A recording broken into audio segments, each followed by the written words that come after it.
El régimen de reimportación. Puede ocurrir que de repente un exportador exporta una mercadería definitivamente para consumo y por algún motivo la mercadería regresa nuevamente a nuestro país. Puede ser porque el importador, el comprador en el exterior, de repente eh, quedó fallido, digamos, no tiene dinero por algún problema económico grave que haya tenido y esa falencia hace que rechace la importación. O puede ser que de repente el Estado impuso alguna prohibición a esa mercadería, bueno, etcétera. Puede haber muchos motivos por los cuales se exporta la mercadería definitivamente para consumo y el comprador en el país extranjero por algún motivo la rechaza y la mercadería vuelve a nuestro país.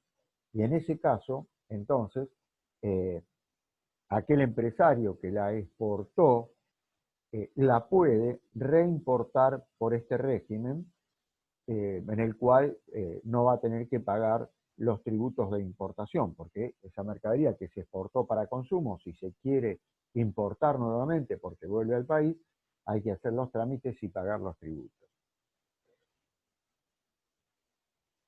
Entonces, el concepto de este régimen especial es que esa mercadería que fue exportada definitivamente para consumo puede ser reimportada nuevamente sin el pago de tributos y sin que le afecten las prohibiciones de carácter económico. ¿Cuáles son las condiciones para poder reimportar una mercadería que fue exportada definitivamente a consumo? Que no fuera de exportación prohibida al momento de la exportación, que la mercadería sea la misma y esté en el mismo estado en que fue exportada. El importador también tiene que ser la misma persona que la exportó para poder ingresarla por este régimen. Y además, si esa mercadería eh, tuvo alguna exención de tributos o de impuestos internos o alguna devolución de impuestos o de tributos, en ese caso entonces hay que devolver todos esos beneficios que obtuvo la mercadería cuando fue exportada. Hay plazos para la reimportación de esta mercadería que fue exportada para consumo.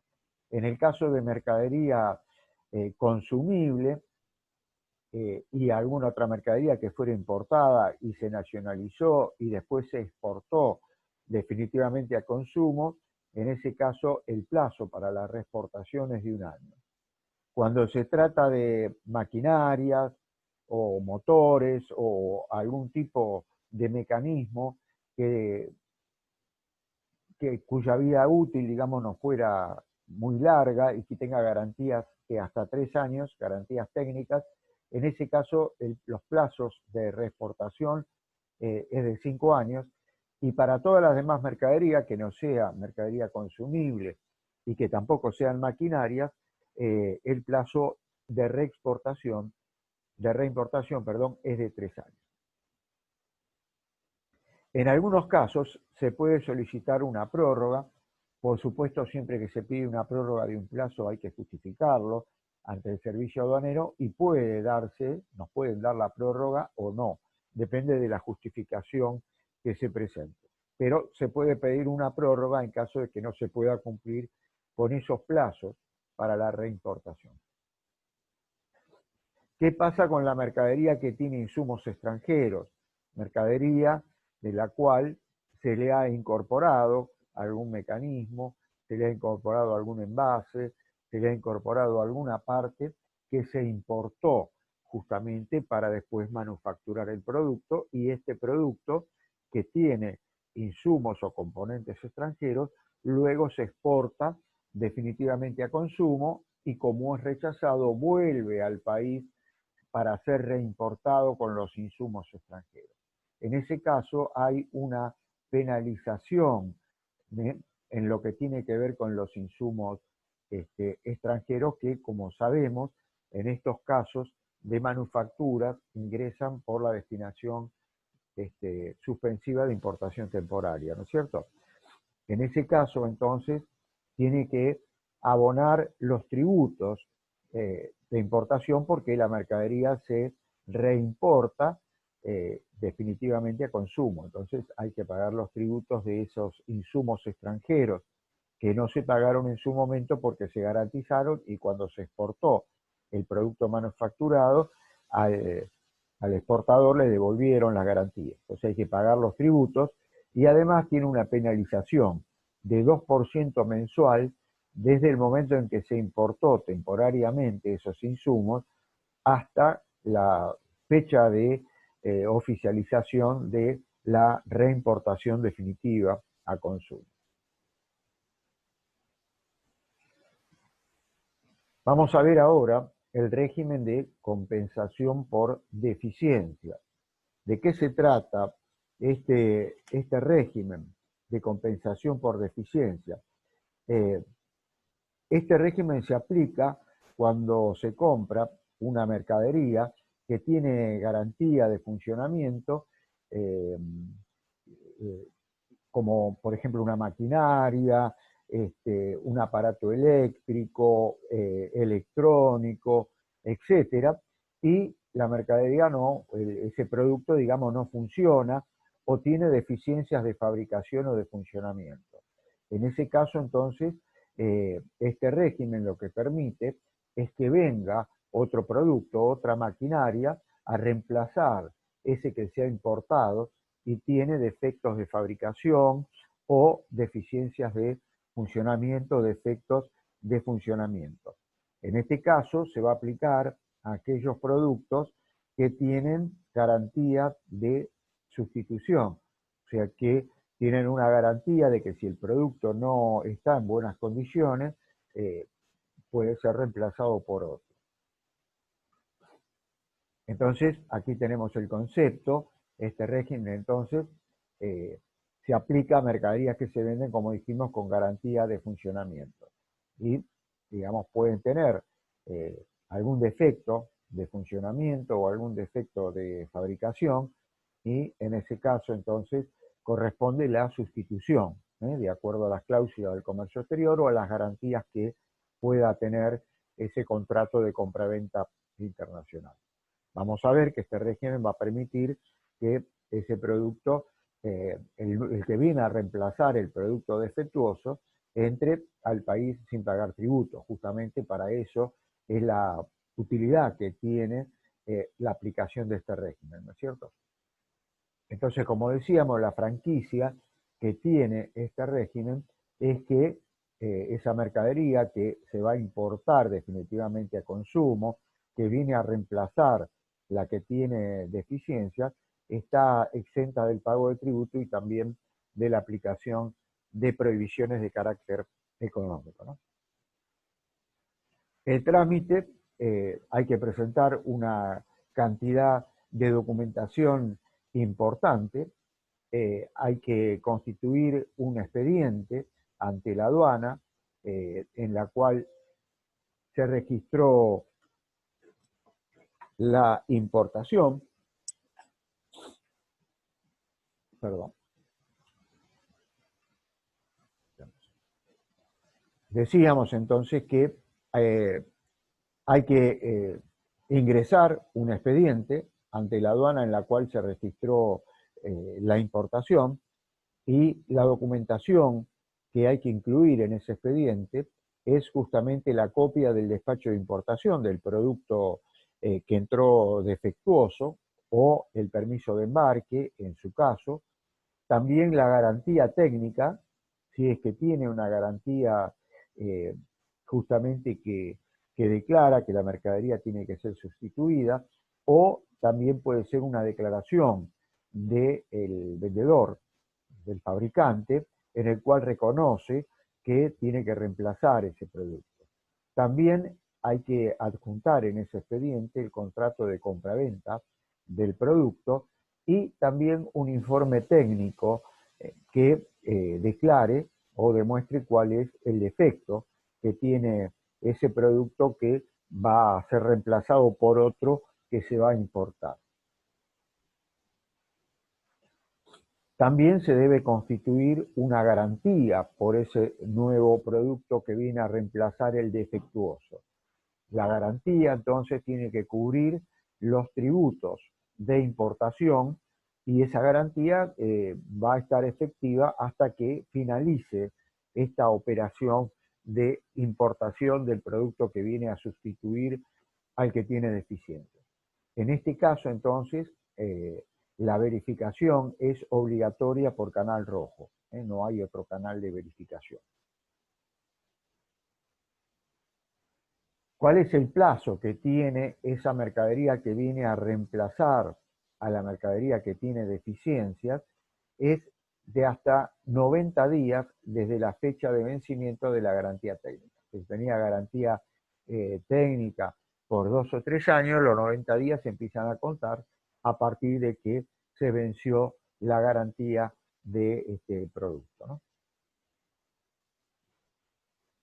Ahora vamos a ver otro régimen muy particular, que es el régimen de tráfico fronterizo para habitantes de zona de frontera. Suele ocurrir y ocurre habitualmente que aquellas personas que viven en poblados cercanos a la frontera, en general cruzan la frontera por razones económicas o otro tipo de razones, para proveerse de distintos artículos que consumen.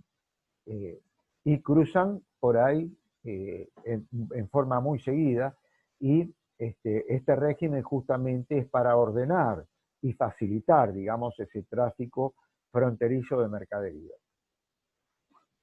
Entonces, como decíamos, este régimen es para residentes en zona de frontera y justamente es para el tráfico que se realiza habitualmente de habitantes de poblaciones fronterizas que cruzan al exterior.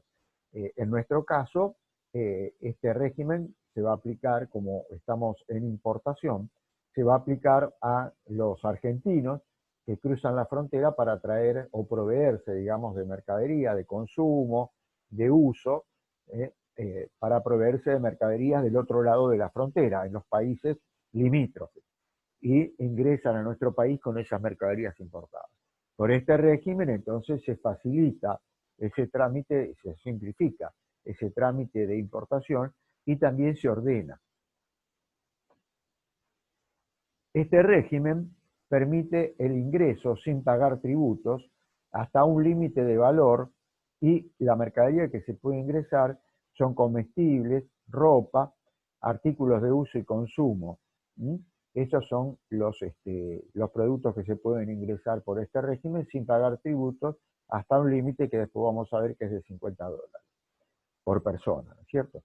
Las mercaderías, por supuesto, tienen que ser originarias del país limítrofe y, digamos, están fuera de este régimen o no se aplica este régimen cuando el servicio aduanero sospeche que la mercadería que se ingresa por este régimen tiene fines comerciales o finalidad de utilizarla industrialmente, ¿no? ¿Cuáles son los requisitos para poder ingresar a este régimen? Los pobladores tienen que ser mayores de 14 años, a partir de los 14 años entonces se puede ingresar a este régimen, tienen que acreditar la residencia para demostrar que viven en nuestro país y también la identidad ante la aduana, y la aduana les va a dar una credencial. Con esa credencial entonces directamente pueden ingresar sin hacer ningún trámite, solamente con la exhibición de esa credencial y ya queda la mercadería incluida en este régimen. Hasta 4 personas de cada grupo familiar pueden ingresar en este régimen, por supuesto, como dijimos, a partir de los 14 años de edad. ¿Cuáles son las franquicias que otorga este régimen? Pueden ingresar entonces comestibles, ropas y artículos de consumo no durables una vez por mes por un valor de $50. Por supuesto, no entran dentro de este régimen la importación de mercaderías de importación prohibida. Entonces, hasta $50 por persona pueden ingresar por este régimen. Si en el grupo familiar hay registradas 4 personas, son $50 por persona, pueden ingresar mercaderías por $200 mensuales por este régimen sin pagar tributo.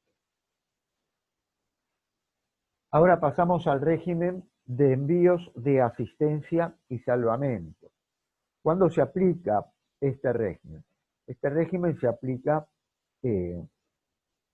en el caso de catástrofes, ¿no?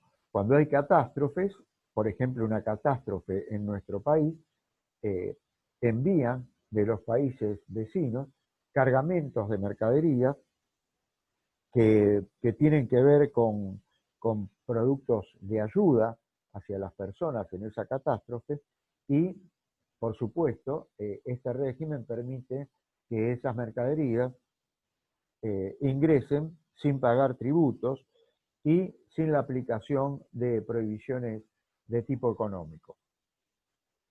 Las mercaderías que ingresan en este régimen son productos alimenticios, medicamentos, etcétera. Puede ingresar agua también, que es un producto de primera necesidad en caso de catástrofe, puede faltar también el agua. Y entonces decíamos que están exentos de pagar tributos a la importación a consumo y tampoco se le aplica a estas mercaderías ninguna prohibición de carácter económico. El requisito es que el importador de estos envíos que vienen del exterior sea un organismo público, la nación, la provincia, una municipalidad o una entidad de beneficencia. Y por supuesto también la mercadería sea de distribución gratuita a esas personas que están afectadas por la catástrofe.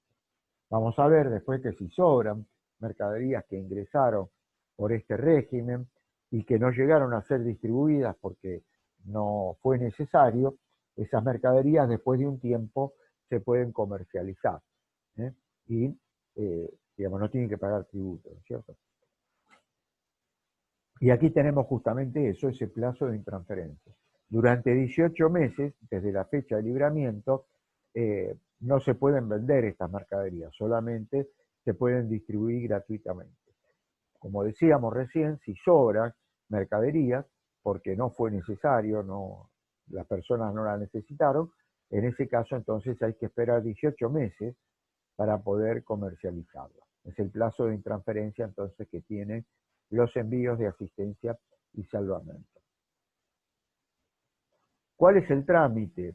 El trámite es muy simple, no hay que hacer despacho de importación, sino que solamente una solicitud ante el servicio aduanero, la cual va a tener un detalle genérico, quiere decir un listado de las mercaderías con las cantidades, nada más que eso, y las mercaderías van a ser, o el cargamento va a ser verificado y retirado directamente desde el lugar de arriba. Entonces el trámite aduanero justamente es muy simple, porque estas mercaderías que entran con razones de urgencia, ¿no es cierto? La gente las está necesitando por esa catástrofe y entonces el envío tiene que ser rápidamente, no pasa por supuesto por depósito fiscal porque se retiran directamente desde el lugar de arriba. También puede ingresar envíos de asistencia y salvamento por una frontera de nuestro país, atravesar parte de nuestro territorio, pero ir con destino a un país vecino en el cual se produjo la catástrofe. En ese caso también la mercadería ingresa por este régimen y tiene justamente también las mismas facilidades que si viniera con destino a nuestro país. Puede ser que haya un terremoto en Chile o algún tipo de catástrofe y entre un envío de este tipo proveniente de Brasil, de Uruguay, de Paraguay y que atraviese parte de nuestro territorio, ingrese por una aduana del norte de nuestro país y vaya hacia una aduana limítrofe, cruzando la cordillera con destino a Chile. Esa mercadería entonces que atraviesa nuestro país en tránsito, recuerdan que si la destinación sería en tránsito directo, ¿recuerdan? Destinación suspensiva de tránsito y la modalidad sería de tránsito directo, ¿no? En este caso, entonces, también el servicio aduanero, digamos, va a colaborar para que los trámites sean rápidos y la mercadería pueda pasar rápidamente el tránsito por nuestro país hasta llegar al destino de la catástrofe. El que sigue ahora, este régimen, es el régimen de importación de órganos para implante. Los órganos pueden ser anatómicos o pueden ser órganos vivos, ¿no es cierto? En este caso, entonces, el órgano, o el organismo, perdón, que interviene en todo el trámite es el INCUCAI. El INCUCAI es la autoridad de aplicación, que es justamente el organismo que controla en nuestro país todo lo que tiene que ver con los órganos para implante, con la ablación de órganos para implante. La ablación es la donación de órganos para implante. Y también de los materiales anatómicos humanos. Los anatómicos son aquellos, digamos, que son fabricados, ¿no es cierto?, que no son humanos, son anatómicos. Entonces el INCUCAI es el organismo de aplicación de este régimen, en el cual en muchos casos también la mercadería entra en forma urgente, ¿no es cierto?, fundamentalmente cuando son órganos humanos, porque tienen un plazo de vida y por lo tanto, digamos, tienen que realizar los trámites con carácter de urgencia. Los órganos para implante, entonces, como justamente por razones de urgencia, ingresan por las aduanas en donde exista aeropuerto internacional. Y justamente, digamos, los trámites aduaneros son rápidos, digamos, como el régimen justamente lo necesita, ¿no es cierto? El trámite también se realiza, es muy simple, con una solicitud particular. Se emplea un formulario tipo que se retira en el INCUCAI y el agente aduanero que controla esa operación, el ATA, se queda con una copia como constancia, digamos, de la recepción y del trámite y de la solicitud de ese órgano, para archivarlo en caso de que la aduana en algún momento lo reclame. ¿Quiénes son los que pueden solicitar la autorización ante el INCUCAI para que se pueda iniciar este trámite de importación de órganos para implante? Los directores de establecimientos habilitados por el INCUCAI, o también en algún caso la orden puede provenir de un juez, de una autoridad judicial, cuando hay, digamos, alguna traba, digamos, para poder solicitar esa importación de órganos y la persona tiene que recurrir a la justicia. También los jefes o subjefes de equipos médicos que están autorizados por el INCUCAI o, en su caso, también por la autoridad judicial que dio la orden de importación de ese órgano o la autorización de importación de ese órgano. También hay profesionales que están autorizados por la ley a hacer trasplantes o implantes de órganos y en ese caso ellos también pueden iniciar el trámite o firmar la solicitud, digamos, para que el trámite sea iniciado. Y también los profesionales que sean directores de bancos de órganos. Hay bancos de órganos para los órganos que tienen mayor tiempo de duración. Los bancos de órganos son los lugares donde se almacenan esos órganos y cuando alguien lo necesita, entonces se lo entregan. Por ejemplo, los bancos de sangre, los bancos de córnea, etc. Son órganos que tienen mucho tiempo de duración y entonces en ese caso, digamos, se pueden importar y ingresan a un banco en el cual permanecen hasta que alguien lo necesita y el INCUCAI le da la autorización y en ese caso se lo entrega. Entonces también estos profesionales que son jefes o directores de los bancos de órganos también pueden iniciar el trámite ante el INCUCAI para la importación de órganos para implantes.